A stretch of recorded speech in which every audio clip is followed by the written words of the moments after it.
Entonces, vamos a reanudar el tema bueno, de hace un mes ya, donde nos quedamos con los 7 días de la creación, los colores del arco iris y las referencias y las conexiones a las fiestas. Habíamos hablado del sexto día y después nos quedamos en que íbamos a entrar en el color púrpura, donde ya estamos llegando aquí de la cosa, el fin del diseño, la boda, la esposa, y ese tema estuvo impactante para mí. Entonces vamos a reanudar. Veo que hoy tienes diferentes herramientas ahí. Vamos a explicar el tema un poquito más aterrizado ¿cómo dice? ¿Cómo es que tú le dices? El término se me olvidó. Eh, bueno, vamos a hacer un bosquejo, un La bosquejo. esfera. La esfera. La referencia. ¿Cómo es dijiste? Estructura. Ya, tú sabes lo que estoy diciendo. Ya, no, nada. Vamos a hacer un bosquejo general para recordar más o menos la idea, eh, el cuadro completo. O sea, ahí quería, o sea, siempre que históricamente que se ha visto el libro de Génesis, se ve como un rompecabezas.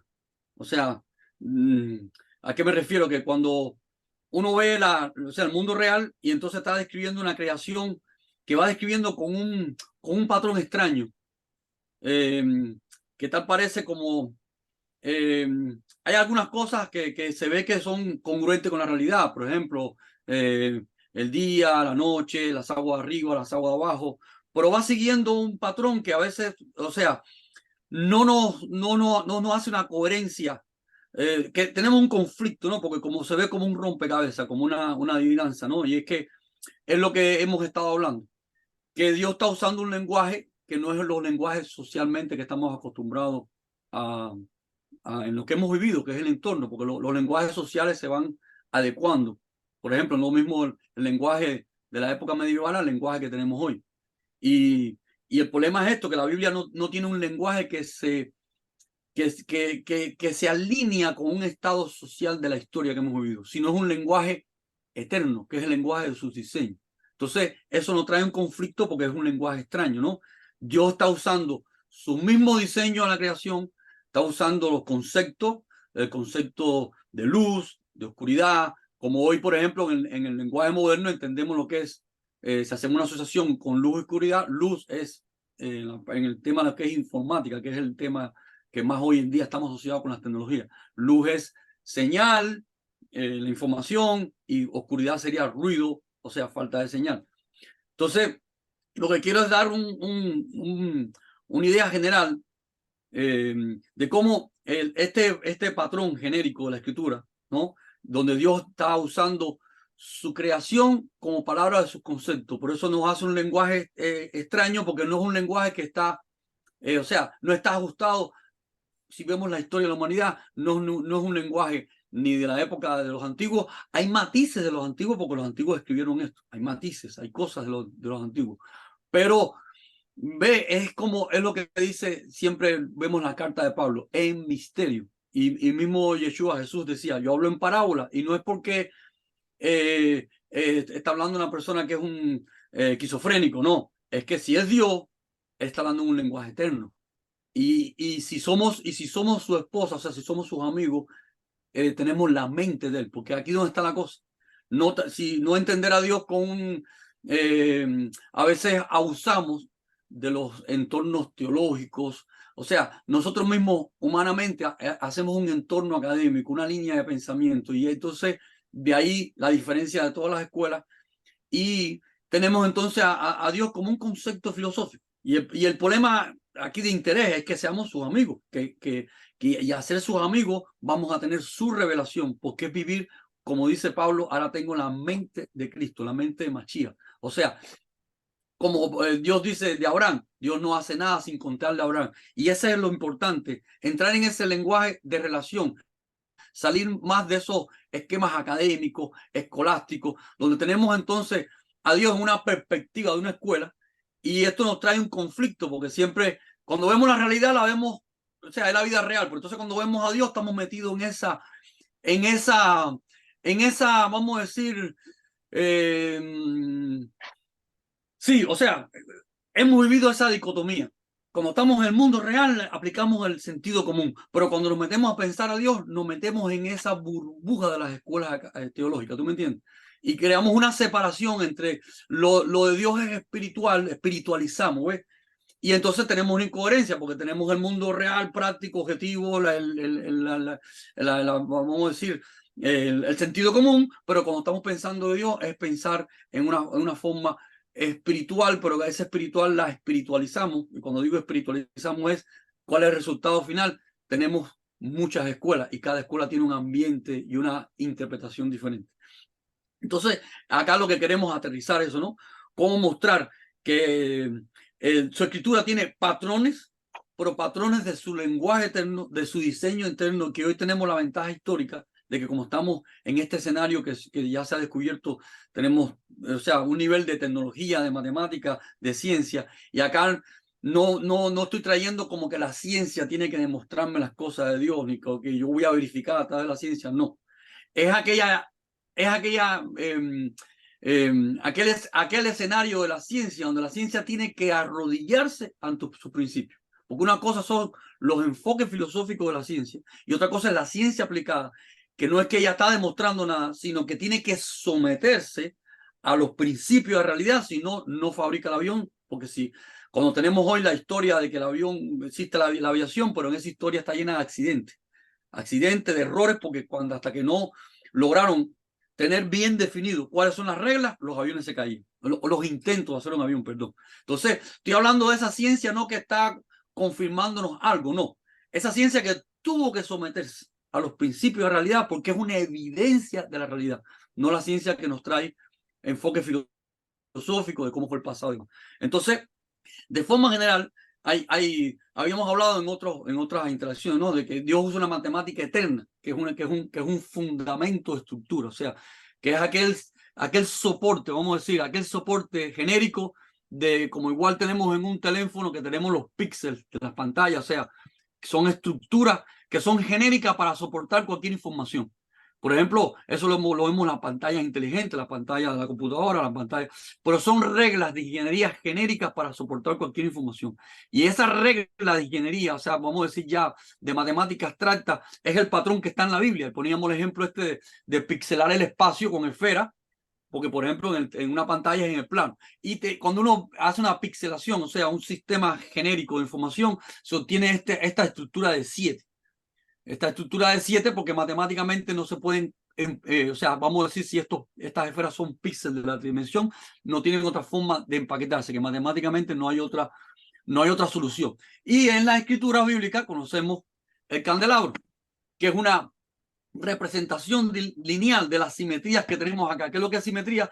Que tenemos 6 parejas contrapuestas, ¿no es? Esta, 1, 2 y 3, o sea, perdón, son 3 parejas de 6 elementos, ¿no? Son 6 elementos, pero en 3 parejas contrapuestas, ¿no? Estos elementos están en simetría contrapuesta, estos dos están en simetría contrapuesta y estos en simetría contrapuesta. O sea, 3 parejas de 6 elementos contrapuestos, pero esos 6 elementos descansan, reposan en una estructura de 7. Esto es importante. Por eso la semana de la creación va a estar descrita en este lenguaje. Lo que quiero es llegar a este punto final. En este lenguaje, de esta simetría de estructura, porque Dios está demostrando que esto no es un libro de fantasía de un supuesto Dios, sino es el Dios del universo hablando en su lenguaje, en su fundamento y en su estructura. Por eso es un lenguaje extraño, que ahora vamos a describir, a decodificar cómo este es el lenguaje de simetría que está en todo el libro de Génesis. Acá lo que estaban viendo, estas parejas, ¿ves? Son 3 parejas, 1, 2 y 3 de 6 elementos que reposan en una estructura de 7, porque el 7 es la estructura de reposo. Acá lo estamos viendo de forma lineal, o sea, matemáticamente es una representación lineal porque son 3 parejas de simetría, 3 parejas de simetría que reposan en una estructura de 7. Y ahora vamos a ir viendo cómo los 7 días de creación van describiendo esta simetría, estas estructuras. O sea, por eso es un lenguaje extraño, pero cuando lo leemos, cuando lo entendemos, su patrón es eterno y estamos entendiendo que está Dios hablando en su lenguaje y por eso no es extraño. Entonces vamos a hacer familiar todo esto. Fíjense, habíamos hablado que son que son 7 fiestas, que tienen la correspondencia con los 7 colores, y aquí traemos esta estructura para mostrar los colores en forma de simetría, en pareja, ¿no es? Aquí tenemos esta pareja, 3 parejas de 6 elementos que reposan, descansan en una estructura de 7, acá con los colores. De la misma forma que están estas simetrías acá, de forma acá igual las parejas, ¿no? Entonces, vamos a verlo con las 7 fiestas. Habíamos hablado de 7 fiestas. Quiero recordar que la primera fiesta es la Pascua, la salida de Egipto, y es una festividad de gozo porque ellos salen de esclavitud. Entonces, la última fiesta es la boda.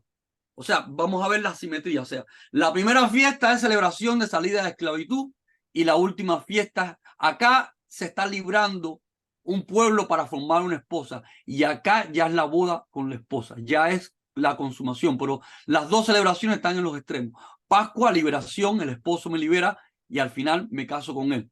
Después viene la fiesta de los panes sin levadura, porque al final es una salida urgente, o sea, es una premura, se hace de cierta forma en una angustia, en el sentido que como es rápido, yo no puedo hacer el pan a mi gusto. Y ahí donde viene el pan sin levadura, hay una diferencia, porque se está definiendo un pueblo que la levadura, igual que para la masa de la harina, es algo que fermenta, ¿veo? Dios está usando su diseño como un lenguaje. Igual que la levadura fermenta el pan, o sea, está creando una desintegración de esa harina, por eso se inflan los gases.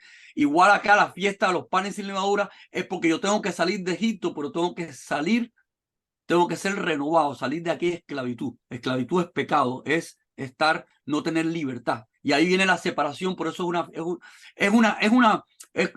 cuando un profesor maestro da clase con ilustraciones sencillas, ¿no es? Yo tengo que convertirme en aquel pan sin levadura. Eso lo vamos a ver con la otra fiesta que está acá. La otra fiesta que está acá es Yom Kippur, cuando ella se separa. Acá es el pan sin levadura, porque ellos están saliendo de la esclavitud y van a dejar atrás la levadura, la esclavitud, la opresión, para entrar en la libertad. Hablamos de las dos parejas de las fiestas generales, liberado, boda, y ahora viene separación, porque ya me hago un pan sin levadura, y esta que está en armonía, en simetría con Yom Kippur, donde ella está recibiendo el Yom Kippur, es el juicio de Dios, la aceptación de Dios, por ella está dejando de ser soltera, está entrando a ser una esposa madura, como acá un pan sin levadura, un pan puro, una esposa pura. Son estos dos extremos. Vamos para otra pareja ahora. Esta pareja es primicia, primero fruto, y esta es trompeta, porque aquí hay estas 3 bodas, es la formación del pueblo, es salir de la esclavitud, vamos a decir, la niña que está creciendo, y estas 3 fiestas ya es la mujer madura. Acá es primicia de que ya está definida, primicia, los primeros frutos, ya está definido el pueblo, ya está definido Israel. Y acá es primicia de que ella escucha, fiesta de las trompetas, ya ella escucha al esposo, ya ella puede adireccionarse con lo que el esposo le está proyectando. ¿Y qué está en el centro? En el centro está la carta matrimonial.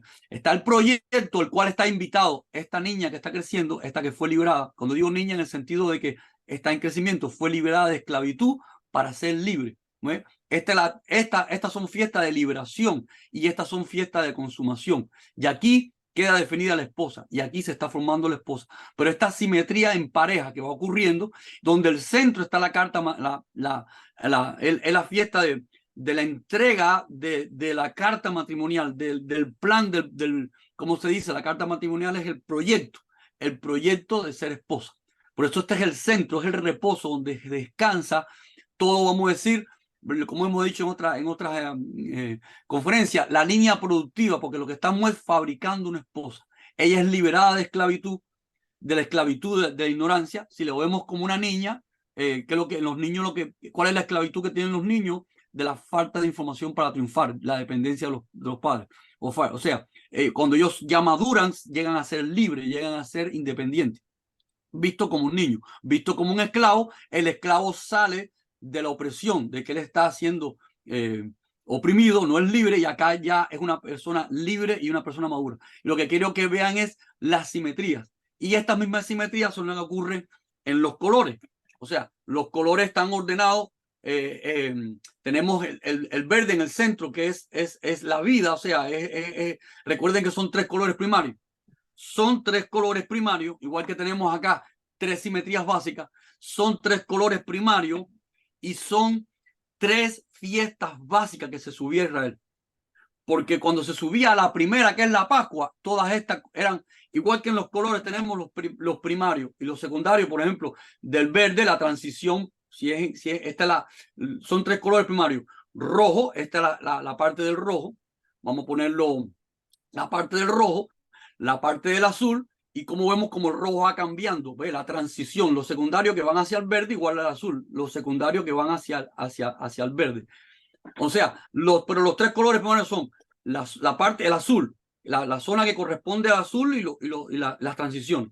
El rojo y las transiciones del rojo y el centro que es el verde. O sea, son tres colores primarios, verde, rojo y azul, que generan por las transiciones que son los secundarios, 7 colores. Acá igual. Son tres fiestas básicas. Pascua, ve, es el extremo. Acá igual. El extremo rojo, el extremo azul y el centro verde.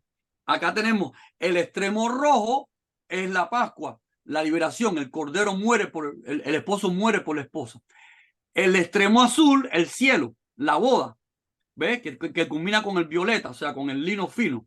O sea, primero liberación, que es el rojo, primero las bodas y el centro. Vamos a ver cuáles son las tres fiestas que se subía a Israel. Porque se subía la Pascua, pero después las otras fiestas, igual que los colores que hay primarios y secundarios, son las fiestas básicas, primarias y las secundarias. O sea, se subía por la Pascua, se salía de Israel por la Pascua, se pintaban los dinteles de rojo con la sangre del cordero y en el camino ocurría, ve, la secundaria. En el camino ocurría pan sin levadura porque había que salir rápido, no daba tiempo a hacer el pan.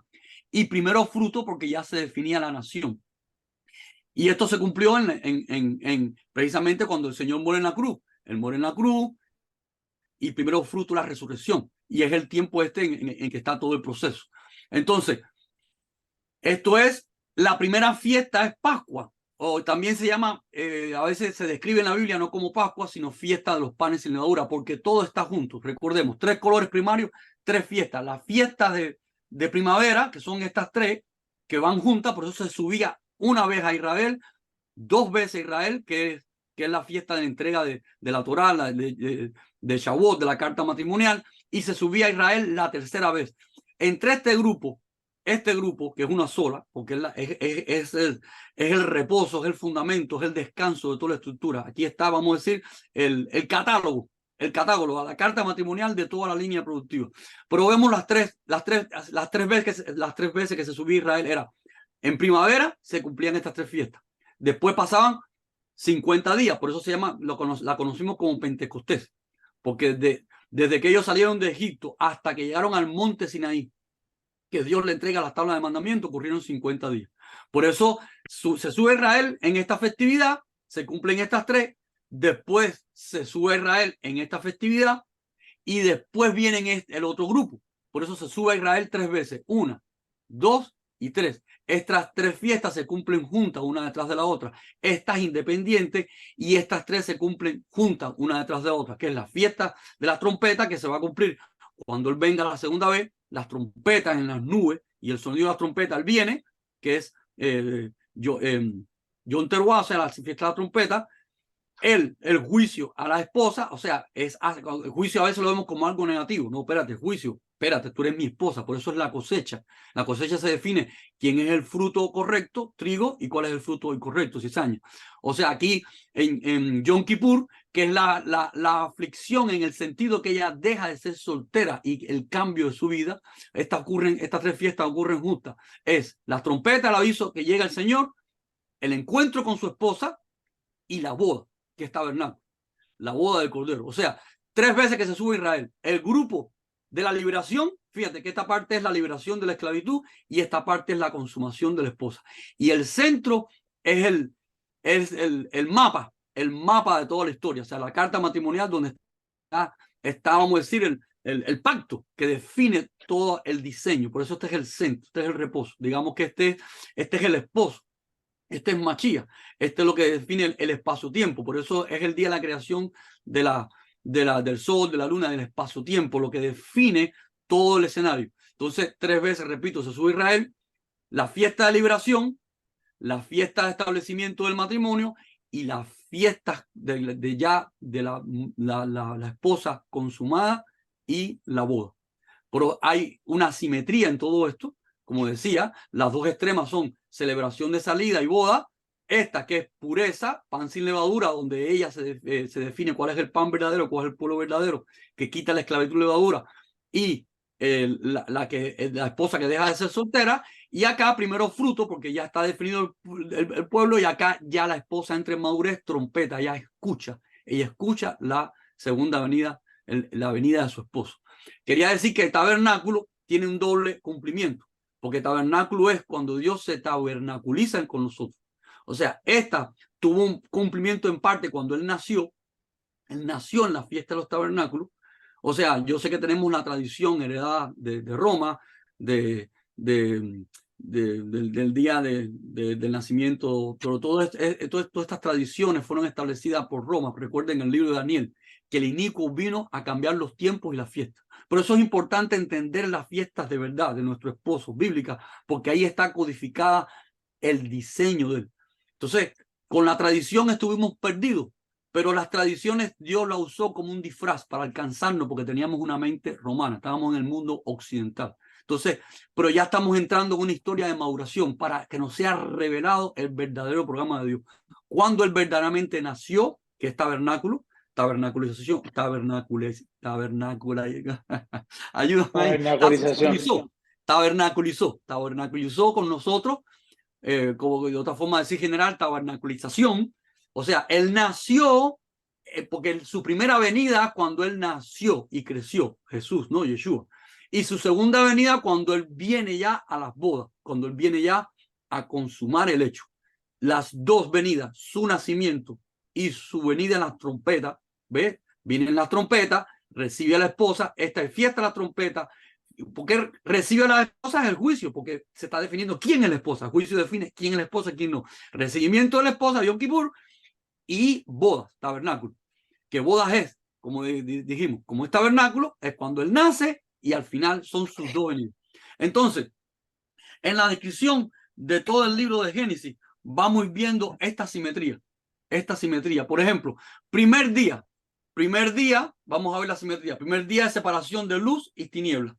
¿Ves? Siempre son cosas contrarias. Luz y tiniebla. Este es el primer día. Después, segundo día, agua de arriba y agua de abajo. ¿Por qué? ¿Qué significa luz de tiniebla? Recordamos, Cristo nos liberó, Mashiach nos liberó de las tinieblas, de Egipto. O sea, en Egipto se definió quién es el Dios verdadero y quiénes son los dioses falsos. Luz y tiniebla. Segundo día de la creación, agua de arriba y agua de abajo. El verdadero pueblo de arriba que pasa sobre las aguas y el pueblo que quedó bajo las aguas, el faraón. ¿Ves? Agua de arriba y agua de abajo. Tercer día, mares y tierra. Tercer día ya se define quién es la esposa. Mares son las naciones.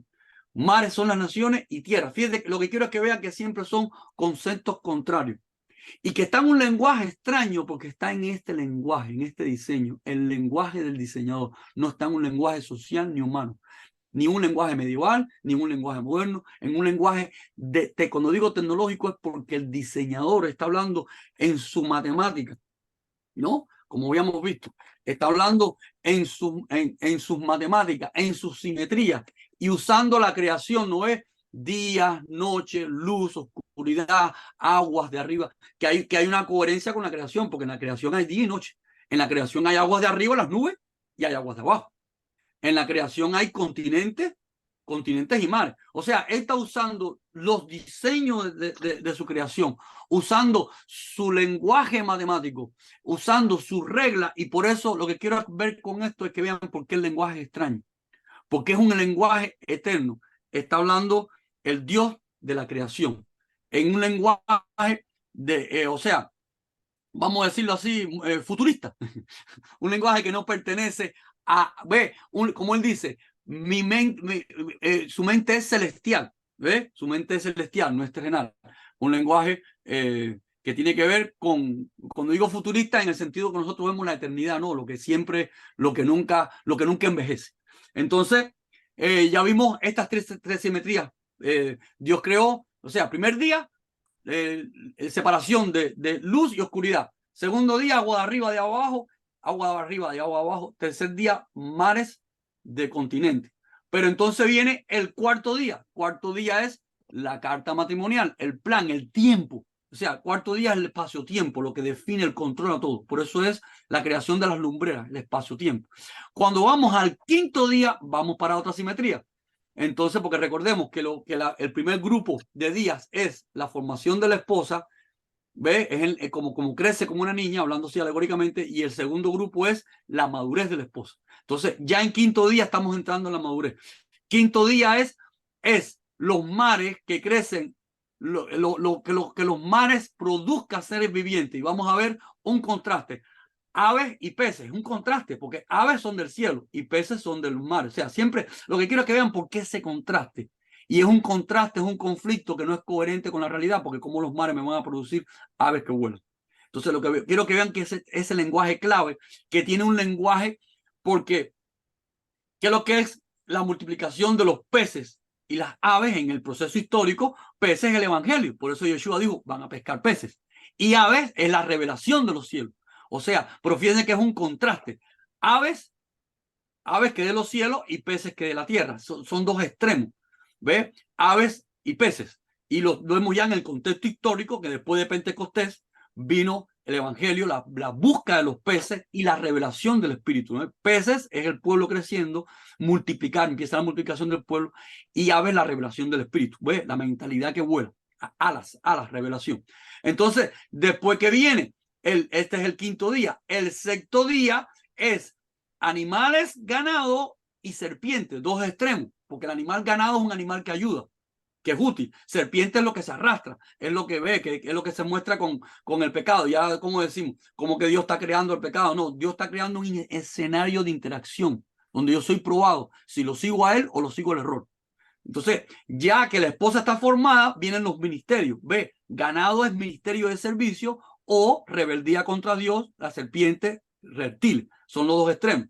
O ganado y ganados o bestia, porque bestia es liderazgo. Ganados o bestia, que bestia es liderazgo, utilidad. Ganados es servicio. Y fíjate que siempre está en contraste. Cada vez que la Biblia dice bestia y reptiles, ganados y animales que se arrastran, es un contraste entre lo que define la madurez de la esposa. O ella es útil porque ella tiene el liderazgo de Dios, bestia, o ella es ganado porque ella es el servicio, el sacerdote de Dios, o ella es rebelde, la gran Babilonia, rebelde, reptil, ¿ves? Satanás, la serpiente. Los reptiles, cuando una serpiente actúa con estrategias de emboscada, de traición. Y entonces vamos a la última pareja. ¿Cuál es la última pareja en contraste? Y Dios creó al hombre y la mujer. ¿Ves? Varón y hembra. Lo que queremos ver es esa estructura. Y finalmente llega el último día. ¿Cuál es el último día? El reposo, donde todo este proyecto descansa. ¿Qué es lo que es el reposo? La consumación del hecho. Se casaron el esposo y la esposa. O sea, lo que quiero que vean, no sé si se logra saborizar, ¿no? Lo que queremos es traducir el lenguaje de la Biblia. Porque es un lenguaje extraño, no es un lenguaje social. Es un lenguaje donde podemos descubrir, o dicho de una forma moderna, es un hecho científico que está hablando el creador. Porque ningún humano sabe la estructura de la creación ni puede hablar en este lenguaje estricto, que es un lenguaje estricto matemático. Cuando digo matemático, porque es en la estructura de soporte de información de cualquier sistema, que eso lo conocemos hoy con las tecnologías. Lo conocemos hoy con las tecnologías, ¿no? Con cómo las tecnologías cumplen con esta regla. Cuando digo tecnología me refiero no a cualquiera, a los soportes de información, que las pantallas. Entonces, siguiendo ese ritmo, le hicimos lectura al último día de la creación, pero vamos a repasarlo para que se vea. O sea, en el último día, el sexto día, que es varón y hembra, y vamos a ver estas parejas, esta simetría de concepto, ¿no? Dice, luego Dios dijo, y recuerden que estamos en esta, acá es el crecimiento de la esposa y acá es la maduración de la esposa. Acá es la formación como nación y acá es que lo que es madurez, servicio, que ella sea funcional. Por eso ya en el sexto día, y Dios hizo, recuerden que en la alegoría bíblica los animales muestran la funcionalidad. Habíamos hablado en el jardín de Edén, hay 4 seres vivientes, ¿no? Bestias, liderazgo, ganado, servicio, águilas que vuelan, revelación de Dios para hacer todas las cosas, y el hombre que es el diseño genérico. O sea, el hombre viene siendo, como conocemos hoy, el teléfono, ¿no? Por el teléfono todo el mundo habla. Con el diseño del hombre se manifiestan los ángeles, con el diseño del hombre nos manifestamos nosotros, y con el diseño del hombre se manifiesta Dios. Es, vamos a decir, el diseño genérico, el vehículo genérico de toda esta Biblia, que nosotros a veces en nuestras teologías habíamos reducido el hombre a humanidad. No, hombre es el diseño de Dios, Él es el diseñador, el diseño de Él. Para nosotros, no somos usuarios, nosotros somos usuarios para ser probados a ver si nos ganamos el mérito de ser su esposa. Pero la tecnología es de Él. Cuando Él se aparece, Él la usa. Y cuando sus ángeles se aparecen, la usan también, porque es su diseño para todos los personajes de la Biblia, sean ángeles, sean hombres o sea Dios mismo. Entonces, esto rompe con aquel conflicto teológico que teníamos que definir. Yo, por ejemplo, yo estoy hablando contigo en esta conferencia, entonces si yo no entiendo, yo digo, yo soy 100% computadora o soy 100%, pues sí, porque quien está viendo la pantalla dice, bueno, yo estoy viendo una persona que es 100% computadora porque está en una pantalla y es 100% hombre. No, es que la pantalla y la computadora, nosotros ahora no nos estamos convirtiendo en pantalla, sino que estas pantallas son herramientas para funcionalizarnos nosotros. Nosotros no funcionamos. Bueno, entonces, el hombre como tecnología es una herramienta donde nosotros, porque nosotros somos espíritus, nosotros somos seres espirituales, pero no funcionalizamos en la realidad a través de este cuerpo. Dios también, cuando se manifiesta con un cuerpo como este y los ángeles también. Entonces, dice, el sexto día dice Dios, produzcan, o sea, repasando esto que habíamos visto, la simetría, ¿no? Produzca produzca la tierra seres vivientes según su género. Fíjense que cuando Dios está describiendo los animales, Dios no se pone a describir los insectos, los gusanos, las bacterias, los microorganismos. No, Dios está describiendo, está usando, vamos a decir, un grupo de conceptos simples para un mensaje simple. Cuando digo simples porque no son muchos. Acá se están mencionando no todos los seres vivientes que existen, sino aquellos que cumplen esta regla de simetría de concepto en función del proyecto de la esposa. Dios no tiene que hablar de gusanos, sino está hablando de los géneros más generales.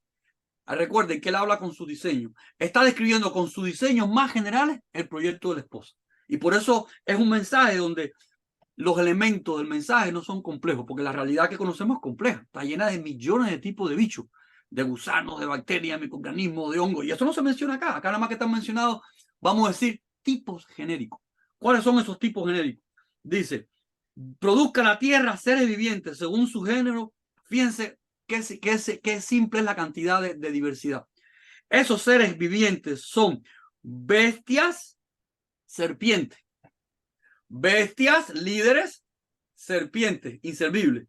O sea, Dios está creando en el diseño de la esposa las dos opciones, que ella sea útil, sea un sacerdocio de ella, o la opción de que no quiera ser esposa, que sea rebelde. O sea, lo que vean que el relato el relato está enfocado a describir el proyecto de la esposa, no el proyecto, no la realidad, porque la realidad está llena de infinito de tipos de especies animales. Entonces, queda bien contrastado y dice, y produzca la tierra seres vivientes según su género, bestias y serpientes, los dos extremos, los líderes servibles y la rebeldía, los que no quieren, o sea, el liderazgo opuesto a Dios. Fíjate, después no se describen más animales. Entonces, produzca la tierra seres vivientes, bestias, serpientes, y después dice de forma general, ¿no? Y animales según su especie. Pero hay un resumen. ¿Quién es mi líder, mis bestias? O sea, por bestia es león, liderazgo. Yeshua, Jesús, es el líder mayor, el león de Judá. Y reptiles, Satanás, la serpiente. O sea, lo que está a mi favor, lo que está en mi equipo y lo que está en contra de mi equipo. Entonces, dijo Dios, produzca la tierra, ya vimos, bestias y serpientes. Y todos los animales vivientes. Lo que quiero es que vean que los conceptos están enfocados en este asunto. E hizo Dios animales de la tierra según su género. De nuevo, ganado según su género y todo animal que se arrastra. De nuevo, ganado que es útil y lo que no es útil. O sea, lo que quiero que vean que Dios no está describiendo todo el mundo biológico. Dios está agarrando del mundo biológico los conceptos que le convienen para describir el proyecto de su esposa. y está, o sea, usa nada más que los conceptos necesarios, no toda la diversidad de animales que existe.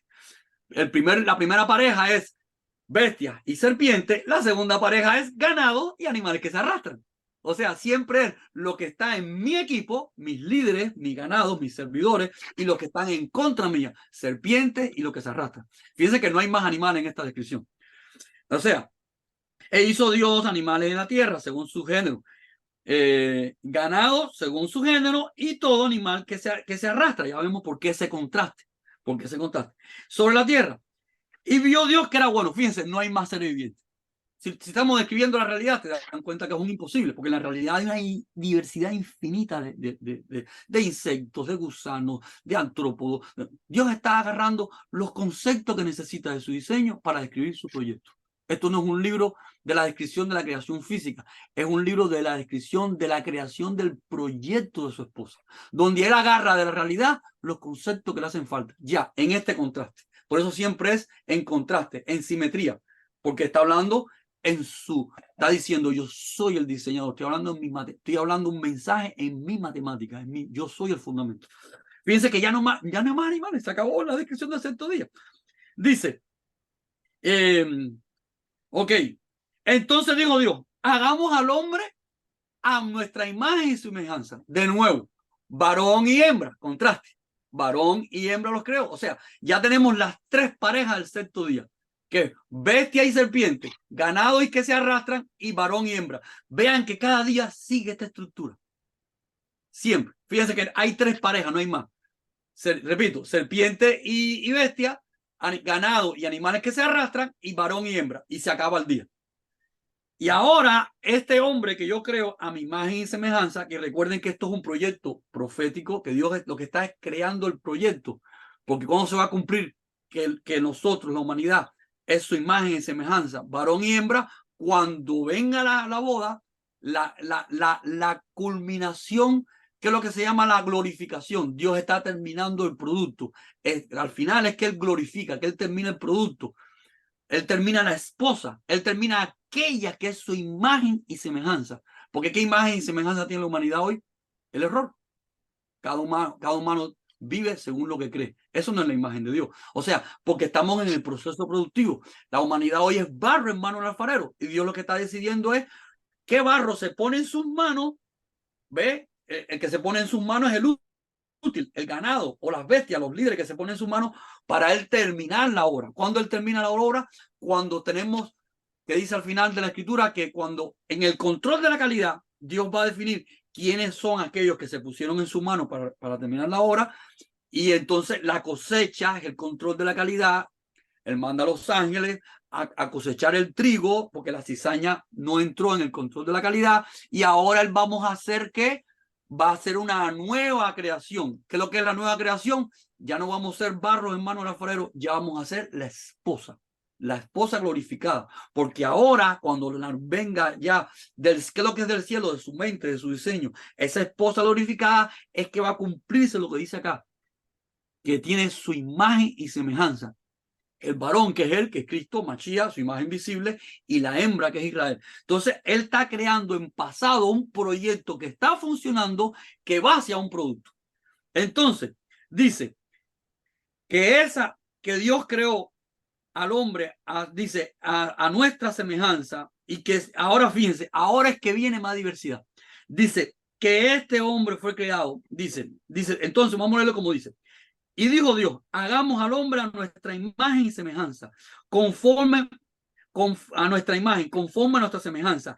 Y señoré, ahora que viene, que señoré sobre los peces del mar, sobre las aves de los cielos, sobre las bestias de la tierra y sobre todo animal que se arrastre sobre la tierra. O sea, que cuando sea aquello que es su imagen y semejanza, es que todo se va a someter, y es lo que dicen. ¿Qué es lo que dicen todas las profecías y los salmos? Que toda rodilla se va a someter y confesar que Cristo, que Machías es el Señor, y el Machías y su esposa, porque vamos, cuando en la segunda trompeta dice que su esposa va a ser levantada juntamente con él en los aires. ¿Qué significan los aires? Autoridad, o sea, la autoridad de este mundo. ¿Quién está en los espíritus de los aires? Porque eso es una alegoría. En el aire no se refiere en el gas, se refiere sobre la tierra. ¿Quién está ahora? El sistema de Satanás, la serpiente con su demonio, que fue la autoridad que Adán escogieron el otro rey. Pero cuando venga Cristo, porque ya va a estar formada la esposa, viene su reino y vamos a ser levantados en los aires a gobernar juntamente con él. Por eso es que entonces se va a cumplir que a esa que es su imagen y semejanza, que enseñoree sobre los peces del mar, sobre las aves de los cielos, sobre las bestias, sobre la tierra y sobre todo animal que se arrastre sobre ella, porque todo se va a someter a él. Fue lo que explicamos en el lago de fuego, que todo lo que no quieras, todo lo que se va a revelar a él, pero todo va a entrar en su fuego, todo va a servirle. Pablo lo explicó en una carta. En el reino, en un palacio hay vasijas de honra y de deshonra. La honrada es su imagen, es su reina, y los deshonrados son los que van en un palacio, la vasija de deshonrado se echa a la basura, pero todo le sirve porque el reino de los cielos no sufre pérdida. Y por eso es lago de fuego, porque el fuego consumidor es él y lago es restricción. Tú no vas a tener libertad, vas a hacer lo que el rey diga, lo que el rey y la reina, que es su imagen y semejanza. Entonces, y ya dice, y creó al hombre a su imagen y semejanza, a imagen Dios los creó, varón y hembra los creó, y dice, y los bendijo Dios. Y les dijo, fructificado, repito, esto no tiene un paralelo con la realidad. O sea, que se creó la humanidad y somos varón y hembra, pero lo que quiero es que vean los dos significados de lo real físicamente, que somos la materia, somos el barro en mano del alfarero, y lo profético, que no ha culminado, porque es que se culmina el producto, que es lo que se llama. Por eso es que al final de la historia hay una glorificación. Si Dios terminó la obra al principio, porque hay que al final hacerla de nuevo. O sea, Dios terminó al principio la fábrica, el proyecto. El producto final está al final de la historia, que es cuando se glorifica el producto, cuando una fábrica sale del control de la calidad, sale con el cuño, con la gloria de la firma. Y eso es lo que hace que la firma tenga prestigio. O sea, lo que queremos que ver es que el inicio es la creación de este proyecto en el cual estamos viviendo en presente continuo para llegar al resultado final, y por eso así vamos entendiendo la Biblia, por qué en la Biblia hay un desarrollo para dar fruto, por qué viene una cosecha y porque hay un control de calidad, y porque ahora somos el Adán terrenal, porque somos tierra en mano de un alfarero. Fíjense en este detalle, en la Nueva Jerusalén no hay Adán terrenal, ya no hay tierra, tierra y cielo pasaron. ¿Ve? Se refiere a esta tierra, a esta cosmovisión, a la cosmovisión de la Adán terrenal, porque ahora tierra nueva y cielo nuevo. ¿Quién es el cielo nuevo? Machía. Él es ahora de día y de noche, él es la cabeza, él es el esposo de ella. O sea, el universo que se describe en la Nueva Jerusalén es el universo de la esposa terminada. ¿Y cómo es destruido del universo del barro? Porque ya ella dejó de ser línea de producción. O sea, la tierra y el cielo del barro, la tierra y el cielo del barro es la línea de producción. Pero cuando llega el final, ahora la tierra de la Nueva Jerusalén, que es lo que es la calle de oro. Recuerden que es en singular, la calle. ¿Quién dijo yo soy el camino? ¿Y quién es el oro divino en la Biblia? Él es la tierra de la esposa, esa calle de oro que dijo, Machía dijo, Cristo dijo, yo soy el camino y la verdad. Por eso el tabernáculo era una calle de oro. Entonces, ya al final está definido el producto final con el cielo final, que es Machía. Por eso en el centro de la ciudad están los 7 espíritus. En el centro de la ciudad están los 7 espíritus de Dios, los 7, se había perdido el candelabro. En el centro de la ciudad ya no hay luna ni sol, está él, como en el centro del tabernáculo, que es una calle de oro, estaba la menorá, ¿ves? Está la menorá en el centro de la calle. O sea, que la Nueva Jerusalén está describiendo el universo de la esposa terminada en gloria. ¿Y cuál es la tierra y el cielo que va a pasar? El universo de la fábrica. Se acabó la fábrica, ya estamos en la esposa. Porque por eso nosotros somos, repito, Adán terrenal. El Adán celestial, ¿quién es? El dueño de la producción. Y la Nueva Jerusalén no es terrenal, ella desciende del cielo. En la Nueva Jerusalén ya no hay nada terrenal, porque hasta la calle es de oro. Entonces ya no hay mares. Mares se refiere a las naciones, lo que fue separado en el tercer día. Perdón, en el segundo día. Sí, perdón, en el tercer día. Segundo día es agua de arriba, agua de abajo. Tercer día es continente de mar. Porque la tierra en la Biblia no se refiere al planeta Tierra. Tierra se refiere a Israel. La tierra, eres Israel. O sea, la palabra tierra en Génesis se refiere, perdón, en la Biblia a veces en escenario de descripciones históricas está hablando de la tierra, del escenario. Pero acá en Génesis es la tierra, que es otra palabra en hebreo, que es eres Israel. O sea, se define la tierra y las aguas. Las aguas son las naciones. O sea, aquello donde las aguas donde tú no tienes firmeza, tú en el agua te ahogas, define lo indefinido. La tierra es lo que está definido, el proyecto de Dios. Entonces dice, los bendijo Dios y dijo, fructificaos y multiplicaos, porque el proyecto está que ella crezca. Llenar la tierra y sojuzgarla, ¿no es? ¿Cuál es el objetivo de la esposa? La esposa de Dios, el cuerpo de Dios. ¿Cuál es la función de mi cuerpo? Mi cuerpo es mi herramienta para reinar en este escenario. Con mi cuerpo yo tomo las cosas con mi mano. O sea, mi cuerpo es mi herramienta con la cual yo reino. Por tanto, ella, la esposa, es la herramienta, es el cuerpo a través del cual Dios reina, porque Él es la cabeza. Por eso Él dijo, fructificado, multiplicado, llenar la tierra, sojuzgarla. O sea, el plan del diseño de Dios, que ella va a sojuzgar, ella va a mandar en el palacio. Por eso en el palacio hay vasija de honra, que es ella, y vasija de deshonra, lo que ella manda, lo que ella utiliza. Dice, llenar la tierra, sojuzgarla y señorear en medio de los peces del mar, de las aves, de los cielos y de todas las bestias que mueven de la tierra. Ahora, toda esta diversidad está hablando ya de todo ese universo donde ella va a reinar. Fíjense que ya esto salió de los contrastes. Ya acá es que ella está formada y es reina y va a reinar sobre todo lo que existe. Ya acá no, vean que cuando la están construyendo a ella está en lenguaje de simetría. Por acá ahora es, ella va a reinar sobre el todo. Es la profecía que dice, toda rodilla se va a someter a él. Entonces, y dijo Dios, he aquí que dado toda planta que da semilla, que está sobre la tierra, y todo árbol en que hay fruto de semilla, os dejo para comer. Fíjense, Dios está hablando que para esa creación, para esa esposa, solo va a ser planta, semilla que da fruto. Recordemos que esto está explicado en la parábola del sembrador. Porque ella, para crecer, necesita semilla, que es la palabra. Recuerden que en la palabra del sembrador, Dios describe, Yeshua describe el buen sembrador, que es él, y la semilla, que es la palabra. Y el mal sembrador, el engañador, que es la serpiente. Y la tierra, que es Adán terrenal, que nosotros, por eso es para nosotros, es árbol que da fruto y semilla, porque el árbol de vida, que es Cristo, que es Machía, por eso él dijo, ser pámpano de mí. O sea, para ella está la Torá, la palabra, la enseñanza, y ella tiene que dar fruto. Ahora, para todas las bestias de la tierra, y a todas las aves de los cielos, y a todo lo que se arrastra en la tierra, que hay vida, toda planta verde. O sea, ya para todo lo demás, planta verde, no hace falta semilla y fruto. ¿Qué está diciendo este concepto? Dios está separando aquello que ya está terminado. Toda la creación que no es la esposa, la que necesita semilla, porque ella está creciendo, ella está en el proyecto de producción, ella necesita semilla para crecer, para dar fruto. Pero los animales, plantas verdes, porque ya todo eso está terminado. Los animales no necesitan semilla ni tienen que dar fruto. Todo esto es alegórico, porque no existe sobre la faz de la tierra un animal que coma plantas verdes nada más. No existe. Los animales herbívoros comen plantas verdes, comen semillas y comen fruto.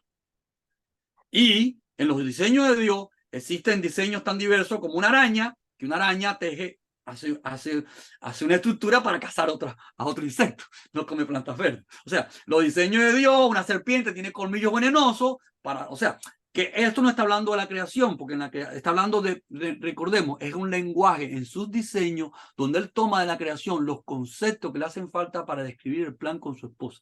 Porque esto, si lo llevamos al mundo real, es totalmente absurdo. No existe en el mundo real un ser viviente que coma plantas verdes nada más. No existe. Pero, o sea, si te das cuenta, sin analizar las cosas a un nivel como tener la creación como referencia, muchas personas dirían que la razón por la cual eso pasa es porque cuando el pecado entra al mundo, básicamente como que cambia el diseño de todo lo original. ¿Ves? Estamos mal porque mira, aquí dice que es planta verde, pero el león está comiendo, no sé, ¿entiendes? Es como que hacen un subjetivismo y nunca hemos tenido, como tú dices, la creación, la realidad, como una referencia para validar si la palabra está en congruencia o estamos creando nosotros No, y en esa una interpretación hay un problema fantasía. conceptual. Hay un problema conceptual, que entonces el pecado es mayor que Dios, porque el pecado le Claro, rediseña a Dios el plan. Y no Claro. vemos la eternidad, no vemos el mensaje. Porque cuando Yeshua, Jesús, viene en gloria, que es la eternidad, él come, dice, tengo hambre, y se come un pez. Entonces, ¿cómo él en su eternidad va a incumplir? Ya no está en pecado, él viene en gloria. Él no está en el pecado, él no tiene que ver nada con este mundo. Él no tiene que ver nada con este mundo. Ahí se nos fue el tiempo. Ya, para que estamos.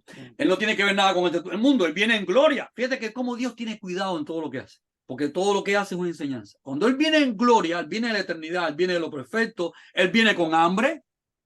Es carnal, porque hambre es su diseño. Este cuerpo, si usted tiene un carro, le tiene que echar gasolina. Cuando Él está en el cuerpo, en esa herramienta, si nosotros estamos aquí en internet, en la pantalla esta, ¿qué pasa si quita electricidad? No hay comunicación. Esta computadora constantemente tiene hambre, necesita corriente, porque es una herramienta. Cuando Dios está en este cuerpo le pide comida por combustible para funcionar. Porque Él está Sí, o en, sea, basada en la tecnología tienes que regirte por las leyes que ya están preestablecidas. está Por en el ejemplo, diseño. Y estamos aquí hablando y de repente la batería dice, hey, conéctame el... Monétame ahí. Y Dios no necesita para asistir nada. Eso lo mostró a Moisés. Que él es el fuego en la salsa. Él no necesita combustible para asistir. Pero cuando él está en un cuerpo de que es su tecnología, que es su diseño, no es que él necesita comida. Es que el cuerpo, es que igual nosotros ahora en esta computadora, para que funcione, tiene que tener internet, tiene que tener electricidad. Si no, nosotros, yo no necesito electricidad para vivir. Pero cuando uso esta herramienta, la herramienta necesita batería y electricidad. Entonces, todo esto es normal, o sea, lo que ha pasado en la historia es normal. Recuerden que estas teologías que hemos recibido vienen de un mundo medieval y allá se hizo lo mejor que se pudo, pero hoy ya no tenemos justificación, porque hoy nosotros tenemos que honrar a nuestros padres. Ellos nos enseñaron lo que entendieron, pero nosotros estamos ya en una, o sea, si estamos en un proceso de madurez, de restauración, nosotros, dice la Biblia que al que más se le dio, más se le va a exigir. Nosotros no nacimos en la época medieval. Nosotros tenemos hoy evidencias científicas y no estoy hablando que la ciencia me tiene que dar elementos, no. Repito, es cuando la ciencia tiene que someterse y poner rodillas a los principios de Dios. Es cuando estamos viendo eventos, hechos científicos, hechos de la realidad. No que la ciencia me está explicándome las cosas. Porque la ciencia lo que me explica a mí son mentiras, que venimos del mono y qué sé yo. Estamos hablando de esa Sí, ciencia que por tiene... eso es que en Romano 1:20 es para que el hombre esté sin excusa, o sea, a través de las cosas hechas para que el hombre esté sin excusa. Sin excusa, sin excusa. Entonces, qué interesante que acá en esta parte final del día sexto, Dios está definiendo qué es lo que está creado y terminado y qué es lo que está en proceso de producción. Para el hombre, semilla, porque el hombre necesita instrucción, porque el hombre es un barro en manos de un alfarero. Un barro cuando está en manos de un alfarero está recibiendo instrucción, está recibiendo forma para terminar la vasija. El barro que es rebelde se sale de los dedos, no se somete y al final va a quedar un vaso, una figura terminada que se sometió y un barro excelente que no. Entonces, este proceso tú necesitas semilla, el alfarero impone. Fíjense cómo ejemplos tan sencillos, pero Dios nos está mostrando que son conceptos eternos. Parece un ejemplo sencillo, porque Dios le dice al profeta, ve a casa del alfarero y te voy a enseñar, porque Dios está enseñando, está con su creación dándonos conceptos, mostrando su diseño. Pero fíjate la profundidad y el alcance de cómo con figuras tan sencillas Dios está dando un mensaje que tiene conceptos eternos. Porque yo si soy toda materia prima en una línea de producción, recibe información que es como la industria la va moldeando hasta que termine el producto final. O sea, la información es semilla y hoy sabemos por la genética que la semilla, en el tiempo medieval no se sabía eso. Ellos no podían justificarse, pero nosotros no. En el tiempo medieval, cuando leían esto, que la semilla que da fruto no entendían. Nosotros sabemos hoy en día que en la semilla está la información y el fruto está el resultado. O sea, hoy no tenemos excusa porque estamos o sea, tenemos la ventaja histórica y no podemos ya, o sea, recibimos un legado de una teología medieval, de una teología fantástica, pero no fue porque ellos eran, es un problema histórico. Si nosotros hubiéramos nacido en aquella época, hubiéramos pensado así. Inclusive hoy todavía se mantiene esos dogmas que tenemos que romper. Hoy con el adelanto que tenemos, todavía seguimos con los dogmas, pero tenemos que despertar porque ya los tiempos se están acortando. Por eso Dios dice dolores de parto, Dios está acelerando y Daniel lo dijo que la ciencia correrá porque llegó el tiempo de revelación, de conocimiento, de instrucción para llegar a la esposa madura, ¿ves? Acá ya está creciendo, por acá ya tiene que ser esposa. Y acá es niña creciendo y acá es... ve, por eso todo esto está descrito con frutos en la Biblia. que es un detalle que me faltó ver. Son 3 fiestas generales, son 3 colores primarios, y todas estas fiestas, por ejemplo, esta que es cuando ella va naciendo, que es el primer fruto, es la celebración en la fiesta del fruto de la cebada. Pero esta que es esposa, que ya se le da la carta matrimonial, es la cosecha del fruto del trigo. O sea, el trigo tiene mucho más calidad que la cebada. La cebada es el pan de los pobres, el trigo es el pan del primero. Y ya la última, que es esposa, es la cosecha de todos los frutos. O sea, fíjense cómo hay un paralelo entre los 3 colores primarios, las 3 fiestas básicas y los 3 frutos básicos de la comida de la humanidad, porque el pan es lo básico en la comida de la humanidad. El pan de cebada es lo más básico en la historia de la humanidad. El pan de cebada, la cebada se usa desde la antigüedad para alimentar a los animales. La cebada es la que más se usa para alimentar a los animales. Ya el trigo se usa para alimentar al hombre, calidad, y ya todos los frutos en la comida de una mesa servida de un rey. O sea, son 3 frutos básicos que están en estas 3 fiestas, estos 3 colores, estas 3 simetrías, y Dios nos está hablando en un lenguaje que parece extraño porque es el lenguaje del Creador, es el lenguaje de su diseño. Este lenguaje no entra en ninguna cosmovisión social. Hoy que estamos en el escenario de las tecnologías, las matemáticas, podemos entender cómo el mensaje está codificado en principios eternos. Entonces, ya terminando acá, dice, y vio Dios que todo lo que había hecho en pasado, porque esto es un proyecto en pasado que está funcionando en presente para tener un producto final. Todo lo que Dios había hecho era bueno y de gran manera, y fue la tarde y la mañana del 6º día. Fueron pues acabados los cielos, la tierra y todo el ejército de los cielos. O sea, fíjense que es acabado los cielos y la tierra. ¿Por qué? Porque los cielos vienen siendo el mapa, el plan del proyecto productivo. Es la Torá, es la escritura, es la palabra que es celestial, es espiritual. Y la tierra porque es el barro en mano del alfarero. Y todo el ejército de ellos, porque todo este sistema tiene ángeles que están en el proceso productivo y también tiene demonios, porque son los 2 contrarios para definir quién es la esposa y quién es la fiel. Entonces fueron acabados los cielos y la tierra y todo el ejército de ellos, y acabó Dios el día 7º la obra que hizo, y reposó en el día 7º de toda la obra que hizo. Reposo, esta estructura de 6, reposa, descansa en un tronco. Eso fue lo que dijo Yeshua. Ustedes ser mi pámpano para que den fruto mío. Yo soy el tronco. Entra en mi reposo, dijo Pablo en la carta de Hebreo. ¿Qué es lo que es entrar en su reposo? Entrar en su plan, ser obediente a él. ¿Y cuál es el reposo que Dios está esperando? ¿Cuál es la hora? ¿Cuál es la hora que él está esperando? Que su esposa entre en el plan.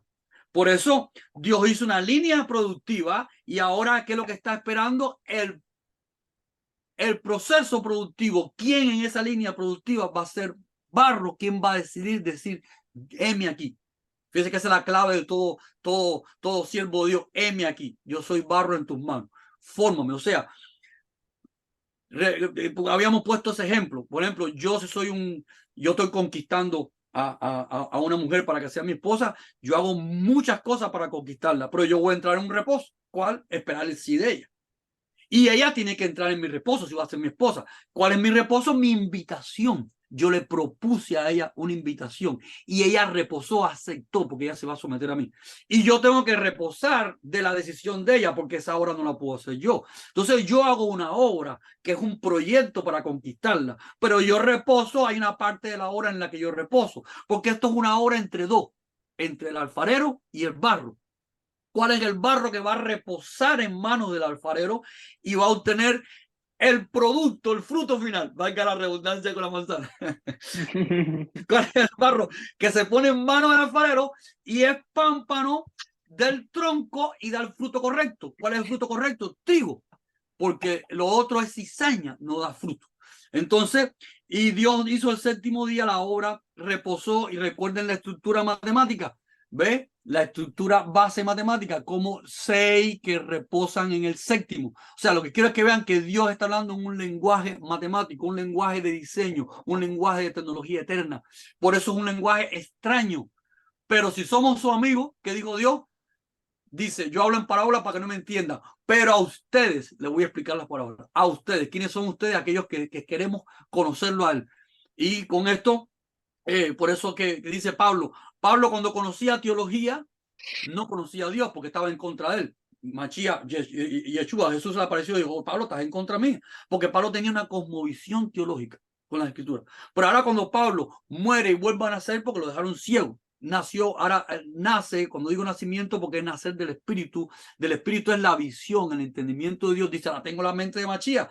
Eso es importante, hoy tenemos, esa experiencia tenemos que vivirla nosotros, porque si tenemos a un Dios académico, en un enfoque teológico, tenemos una fantasía, porque lo importante es ser amigo de él, y cuando somos amigos de él, él nos revela su lenguaje eterno, su lenguaje no es teológico, su lenguaje no es humano, su lenguaje es eterno, y esto es precioso porque Dios nos está revelando sus perlas, porque llegó el tiempo de la restauración de todas las cosas. Por esto es importante salir de las tradiciones, porque él viene a buscar a una esposa sin mancha y sin arruga.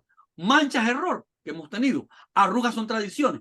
Todas las fiestas que hemos tenido tradicionalmente en el mundo cristiano son fiestas fantásticas de un sincretismo que hizo Roma con la fiesta romana. Por eso es domingo, en latino significa el día del dios sol, por eso en inglés Sunday, por eso es porque el domingo era el día de Roma, no de la Biblia.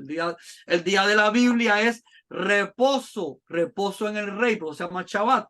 Shabbat, reposo, porque es reposar con el esposo, es el encuentro con él. Y vemos que todas las fiestas bíblicas es un entrenamiento, un ensayo profético de su plan. Mientras cuando estamos en las fiestas tradicionales, la fiesta de las calabazas, la fiesta de los conejos, la fiesta de Santa Claus, todo es una fantasía. O sea, no tiene que ver nada con las escrituras. Entonces, todo eso fue una estrategia donde Dios escondió su plan, como cuando José en Egipto fue disfrazado de egipcio, Sannapanea. Dios por misericordia a Egipto, para darle pan a Egipto, Dios disfrazó a José de un egipcio. Y eso es profético. Es todo el plan que hemos recibido, toda la teología cristiana está disfrazada de Egipto. El Egipto moderno es Roma. Por eso Dios dice ya en los posteriores tiempos, pueblo mío, salir de Babilonia.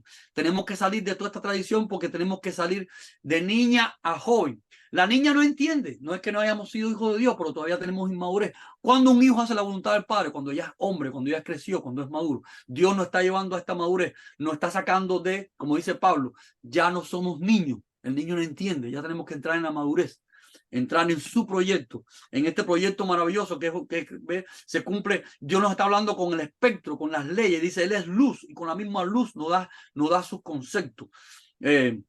Entonces, después ya para terminar, dice,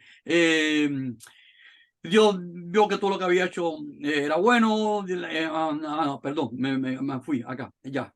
Y fueron acabados los cielos y la tierra y todo el ejército de los cielos. Y acabó Dios el día séptimo hora. La hora que hizo, reposó el día séptimo y toda la hora que hizo. Y bendijo Dios al día séptimo y lo santificó, porque en él reposó de toda la obra que había hecho en la creación.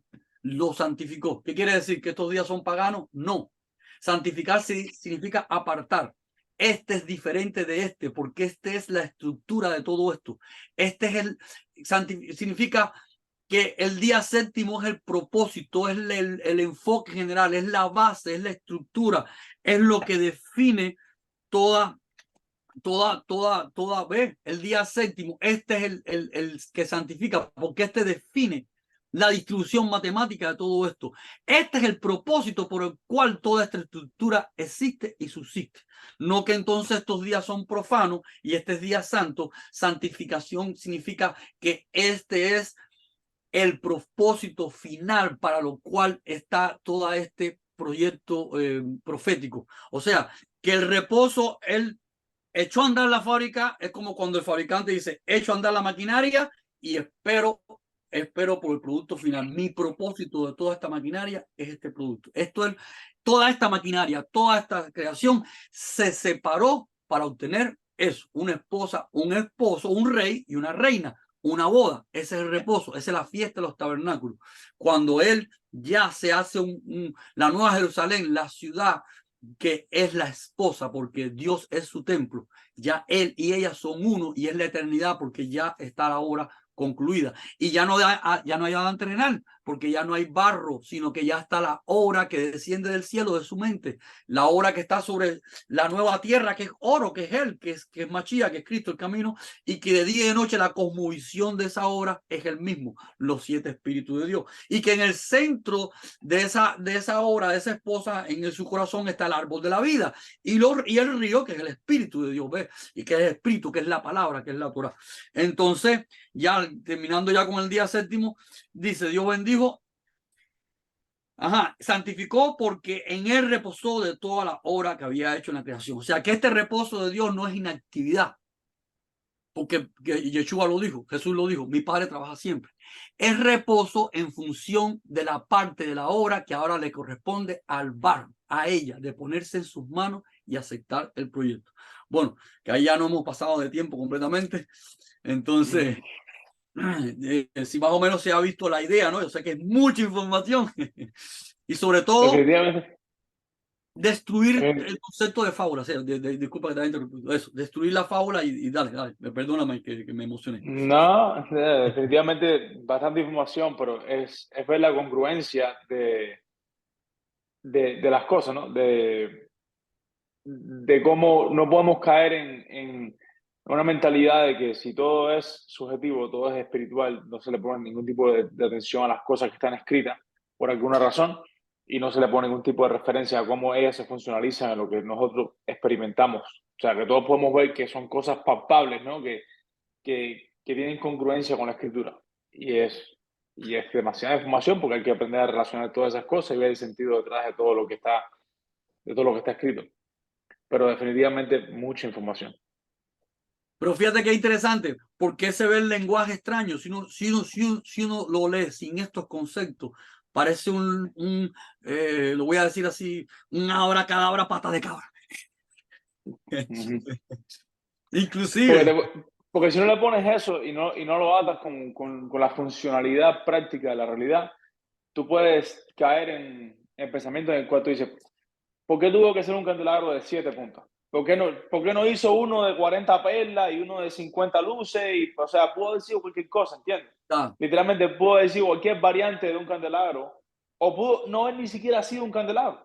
¿Y por qué Pudo haber cuando sido... y por qué cuando Dios está describiendo la diversidad del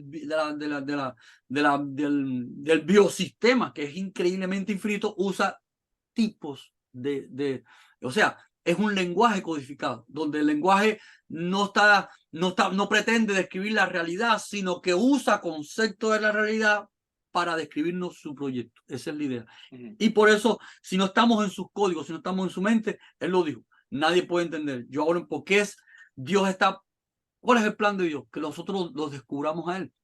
Y en una amistad, en una relación, viene la revelación. Porque si simplemente tenemos un concepto académico, teológico, teórico, lo que estamos construyendo es un concepto filosófico de Dios adentro y no lo conocemos. Y tenemos todo ese conflicto que hemos tenido en la historia, que es una dicotomía entre el razonamiento práctico, pragmático de la ciencia y sentido común y el pensamiento subjetivo, fantástico, porque esto es espiritual. Y entonces espiritual justifica cualquier fantasía y cualquier especulación. Y por eso tenemos más de 40.000 denominaciones, escuelas cristianas, más las otras cientos y cuantas judías, más las otras cientos y cuantas qué sé yo, porque fíjense, la ciencia cuando va a diseñar un avión no puede especular, o lo diseña bien o revienta. Cuando van a diseñar una nave cósmica no puede especular. Y cada vez que hay un error, ¿cuántas naves cósmicas han explotado?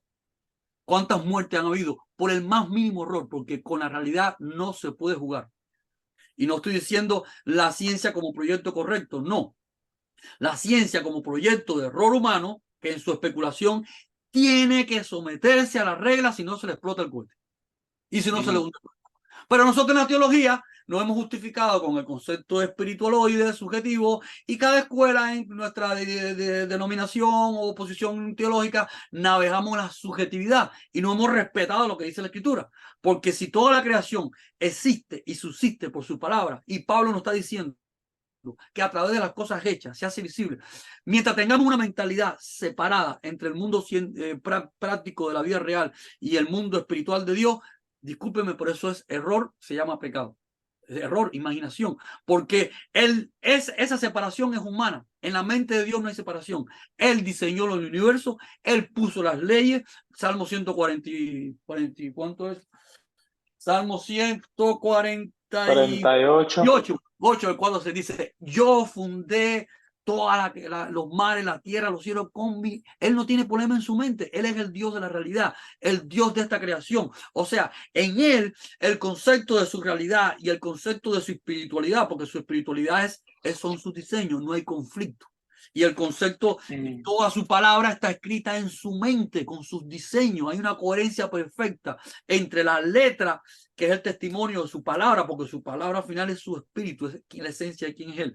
La letra es un testimonio de su palabra, porque la letra sin su espíritu es lo que cada escuela interpreta. Por eso la letra mata, si yo no tengo el espíritu, la revelación de lo que él me quiere decir. Entonces, entre su letra, que es el testimonio escrito, y su creación manifiesta, que es o sea, el otro testimonio manifiesto, la división histórica que hemos hecho nosotros los humanos entre ciencia y religión, eso es simplemente las dos formas de pensamiento erradas de la humanidad. El enfoque errado científico, sí, errado, porque la ciencia se somete a la verdad cuando es ciencia aplicada, pero cuando va a la interpretación de las cosas nos acaba con mentira, que venimos del mono. Y entonces, o sea, las dos líneas de pensamiento tienen verdad y mentira. Es lo que dice Daniel en la revelación de la estatua de los distintos imperios históricos, que al final el último imperio es la mezcla de barro con hierro. O sea, eso es lo que tenemos hoy, mezcla. O sea, el enfoque científico es un error y el enfoque religioso es un error. El enfoque de Dios no es científico ni religioso. El enfoque de Dios es la verdad. Y en su verdad hay principios de ciencia y principios de su proyecto con su esposa, en el sentido de que si vamos a usar la palabra religar, como que él que es esposo se está religando con su esposa fuera de la religión humana. Es un proyecto donde él se quiere unir, ligar, casar, porque es el proyecto de la esposa. Y ese proyecto lo ha diseñado él mismo, que con ciencia fundó el universo, y los mismos fundamentos que están en esta escritura, matemáticos o de diseño o de lenguaje, son los mismos fundamentos, porque toda la realidad existe y subsiste en su palabra. En su palabra, todo existe y subsiste por su palabra, y todo existe. Entonces, tenemos que derribar, destruir estas dos cosmovisiones, porque la Nueva Jerusalén no entra cielo ni tierra, no entra cielo y tierra, la cosmovisión humana. O sea, la Nueva Jerusalén es la esposa que tiene la cosmovisión del cielo. Tenemos que destruir esta cosmovisión humana para hacer esa Nueva Jerusalén, esa división entre religión y ciencia. Eso es error y error. Dos formas extremistas de la humanidad, una extremista pragmática y otra extremista espiritualista subjetiva, y la subjetiva se va volando para donde quiera, y la otra tiene que cumplir cuando hace el avión y el barco, pero después nos miente cuando empiezan a decir de dónde salió el universo y todas las especulaciones. Las dos tienen verdad y las dos tienen mentira, porque la religiosa tiene la verdad de que Dios existe, pero después lo interpreta con subjetividad especulativa. Y la ciencia tiene verdad en la ciencia aplicada, si no, no podía construir nada, pero después nos miente. O sea, todo eso es humanidad, y tenemos que entrar a una mente, a la mente de Cristo, de Mashiach, donde está la verdad eterna de su diseño y donde hay una coherencia total en su lenguaje escrito, en su lenguaje manifiesto en esta creación, en su lenguaje cuando él caminó y nos explicó, cuando en su palabra viviente, que es Jesús, que es Yeshua, cuando él caminó, él nos explicó todas las palabras de Yeshua aplicadas en este principio. Él usaba conceptos de la creación y nos explicaba sus parábolas. Si la semilla no cae y muere, y la semilla es su palabra, el sembrador es él, la tierra somos nosotros. Él explicó esto que estoy diciendo ahora, no es nuevo. Lo explicó Yeshua en todas sus parábolas. Jesús en sus parábolas.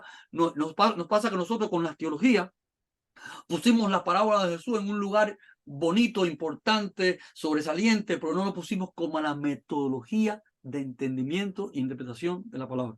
O sea, es la única forma correcta y metodológica de interpretar toda la escritura. Jesús vino a explicar metodológicamente quién es él, a revelar que él es. Moisés habló de mí.